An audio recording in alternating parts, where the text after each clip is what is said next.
Hi everyone, I'm making a quick video to talk about the group decisions, the group project rough draft and outline, and the final recording, just to answer some questions you may have now about what's upcoming and hopefully head off some questions or concerns that may be coming up for the next assignment. So right now, what you're doing is the group decisions. And so I've gotten a couple of emails of people confused about what it is you're supposed to do. For one, you don't need to meet via Zoom this week to make these group decisions unless you want to. The idea is that I have set up a discussion board for you so that you can discuss on the discussion board, or back in your introduction where you exchanged contact information, perhaps some of you have set up a group meet or a Discord or a text message chain of some sort where you can communicate with each other. So what you're deciding then is when you're going to meet to deliver the final project. So that's why I say here, look at your calendars and choose a time in week 9, what day and time you can get together on that week when the group project is due. When can you get together to simultaneously log on to Zoom or whatever platform you want to use, because you can use Canvas conferences, Zoom, Google Hangouts, or Meet, whatever it's changed to, or basically anything that you agree on, you can use that. So you're saying, okay, we're going to use Zoom. We're going to meet on whatever, April 3rd at 6 p.m. to do this. So the reason I'm asking you to make this decision now is so that you don't get to the due date of this and go, we can't find a time to meet for this. We're all busy tonight. So you're deciding in advance, putting it on your calendar, asking everyone to say, make your work schedule around this, carve out this time. You've got lots of lead time now to decide on the date that you're going to meet, to deliver the final presentation.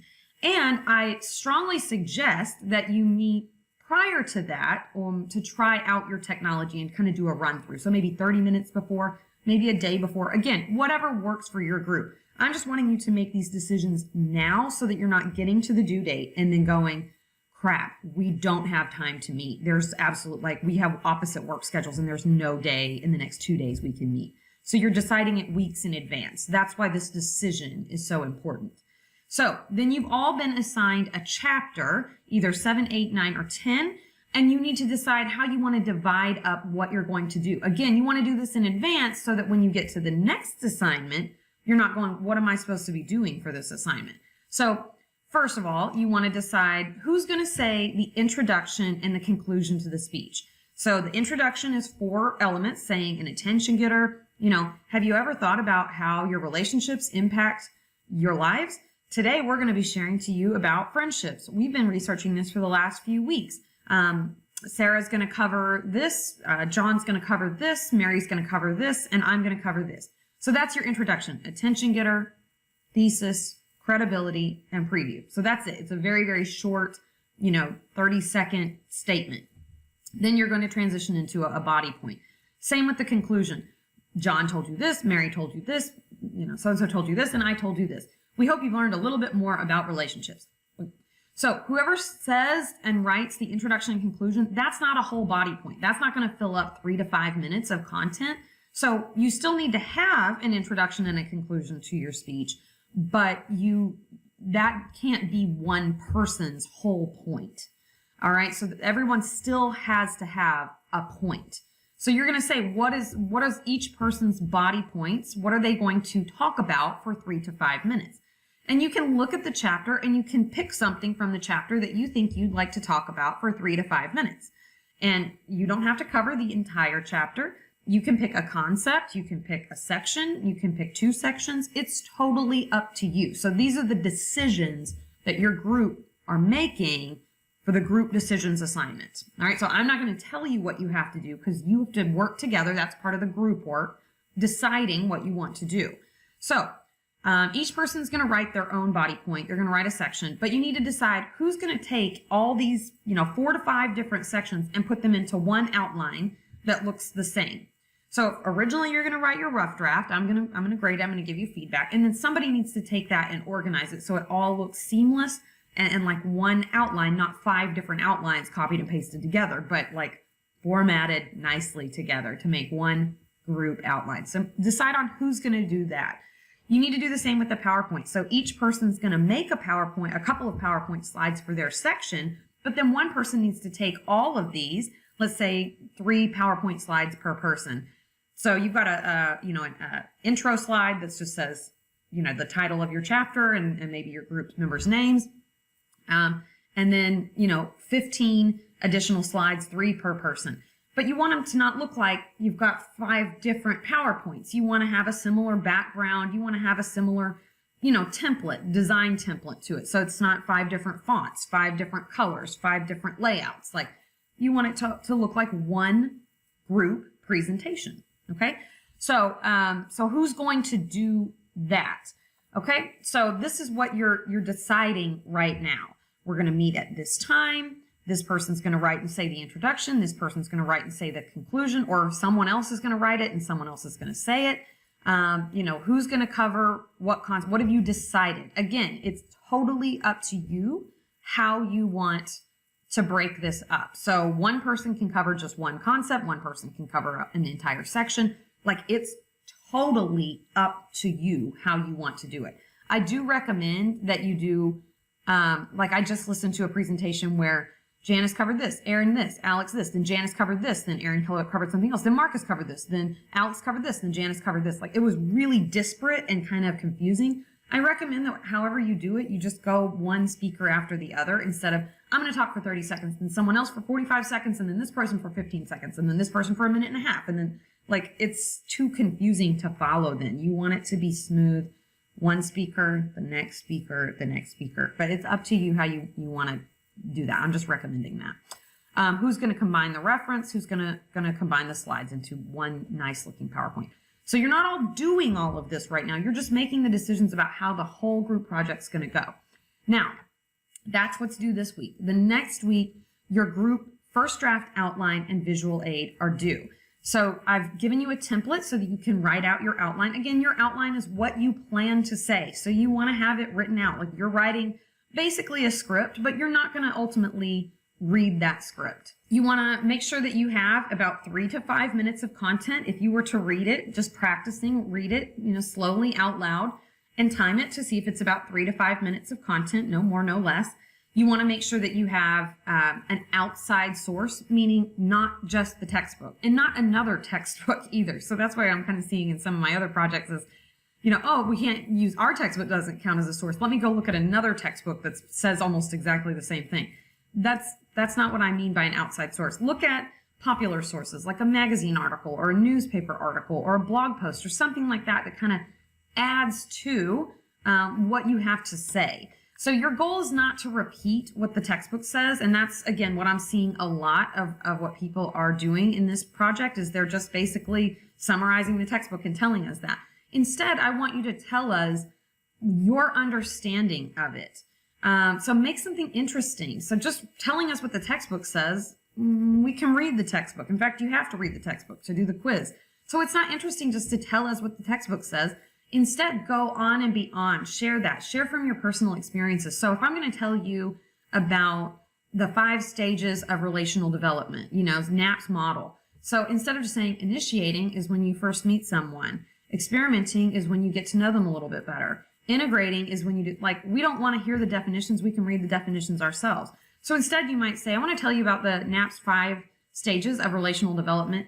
In initiation, when you first meet someone, this is like when I first met my significant other. We met at a meetup group and, we started talking to each other. It was kind of limited to small talk. And then we moved on to the experimentation stage a couple of days later. We were texting back and forth. We were really increasing how much we were talking to each other.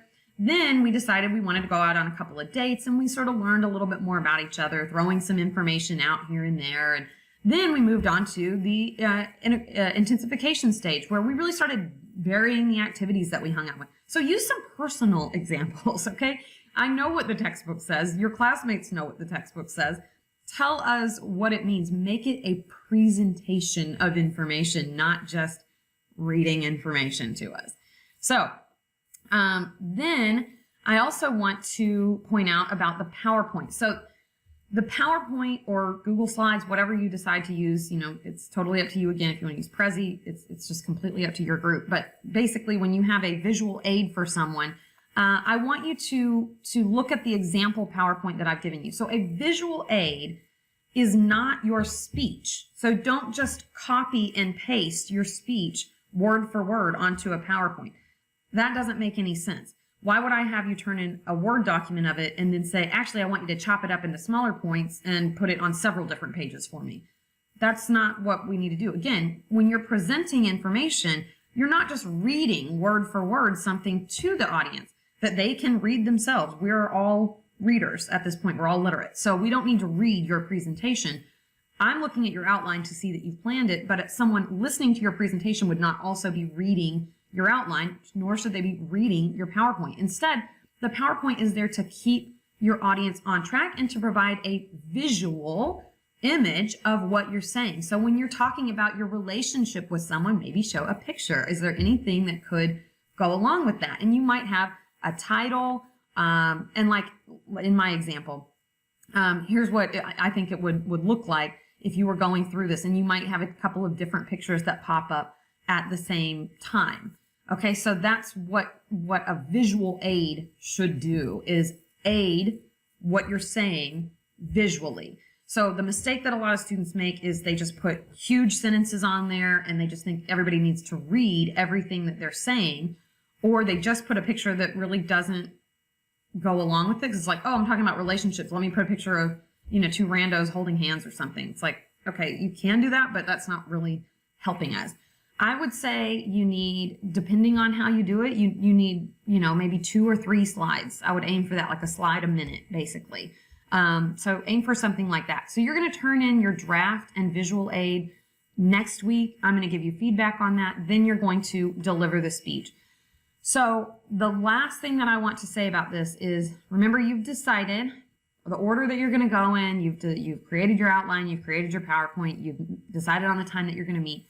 When you get onto Zoom, like I said, I think you should do a practice run. And I would recommend doing like 1 minute of recording and seeing how it looks, because what you want to do is display your PowerPoint. And then you also want to have yourself as like little small boxes that are showing. And you can go into Zoom, if you're using Zoom, and you can adjust these settings so that you can see what it looks like. Now, when you are presenting this, it is a presentation, just like you did your Who Am I speech, just like you did your persuasive speech. You stood up, so you need to stand up. You need to stand far enough back that we can see you. If it's not bright enough, then you need to turn on some lights and make sure that we can see you so that you are visible and in the frame. So you're not reading, just like I'm telling you, and I'm going to annoy you right now, but this is what I get most of the time, is someone just right here reading their speech. Okay, so now I'm telling you about this, and the next point that I have to say is this. That's not a presentation. That's not public speaking. So stand up, stand where we can see you. You can have note cards, but you're not reading them. They're not complete sentences, and you're presenting. And you may have someone who's working the PowerPoint who is sitting closer, and that's okay. You can share that responsibility so that, or someone has a clicker, do that. But, practice so that you know how you're going to go. You want to also make sure that you have decided the order that you're going in and that you introduce the next speaker. So when you're done speaking, you don't just abruptly stop and stand there and then there's this long awkward silence before someone else begins talking. Oh, it's my part. So you need to say, and now Nicholas will share with us a little bit about blah, blah, blah. Okay, and then Nicholas will start speaking. So if that's what I mean when I say I'm grading your preparation, how much you've prepared for this speech. Because if it sounds like, oh, we just got together and we're like bumbling around, we have no idea what's going to go on, you haven't practiced, you haven't prepared for the speech. So 10 points of this is for preparing for your speech, preparation for your speech. So the last point that I want to make about this is that you do need to practice, but once you've practiced, once you've kind of done some run-throughs, you've got an idea of how it's going to go and you're ready to record, do the recording one time.